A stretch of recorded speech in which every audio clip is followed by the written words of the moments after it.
इबादतुनि वारो भलारो महीनो रमज़ानुल मुबारक शुरू थींदे ई हर हंधि जियां झोली भरपासे में भी महांगाई उरूज ते पहुची वई आहे। खाधे पीते तोड़े रोज़ाने इस्तेमाल जूं ॿियूं शयूं ग़रीब जी पहुच खां परे थी वयूं आहिनि। मुनाफ़ेखोर वापारियुनि हथरादू अघ मुक़ररु करे रोज़ेदारनि तोड़े अवाम जा सूर ॿीणा करे छॾिया आहिनि। ज़िले इंतिज़ामिया रेट लिस्टुनि ते अमल कराइण में नाकाम थी चुकी आहे, जेका सिर्फ़ फॉर्मेलिटी पूरी कंदे हिकु ॿिनि ग़रीब दुकानदारनि रेडियुनि वारनि ते ॾंड लॻाए पंहिंजी ड्यूटी पूरी करे रही आहे।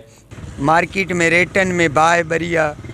इवन कपड़े जो दुकान आहे, का पानी की बोतल तो केर वठे या को फ्रूट तो वठे, हर शइ में महंगाई नज़र पई अचे। छा करे जो मथा वापारी तबको जेको न महंगाई माना तमामु पंहिंजे मन मस्ती सां शयूं ॾिए थो दुकानदारनि खे।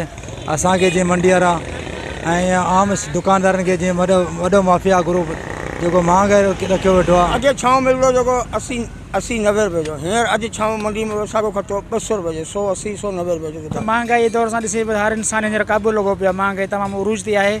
ग़रीब माण्हू 300 रुपए दिहाड़ी कमाइण वारो छा करे। मुर्गी शार्ट लगी पई आहे, हिन वजह सां माल जेको आहे तमामु महांगो पियो अचे। साहब खे इहा शइ कोन थी ॾिसण में अचे त झोले जो बजट खाजो पियो वञे। रमज़ान मुबारक जे महीने में सफ़ाई सुथराई जो निज़ाम धर्म भरम लॻो पियो आहे। कैमरामैन गुलाम रसूल ख़ासकली सां गॾु नवीद गुल ख़ासकली, सिंध टीवी न्यूज़, झोल।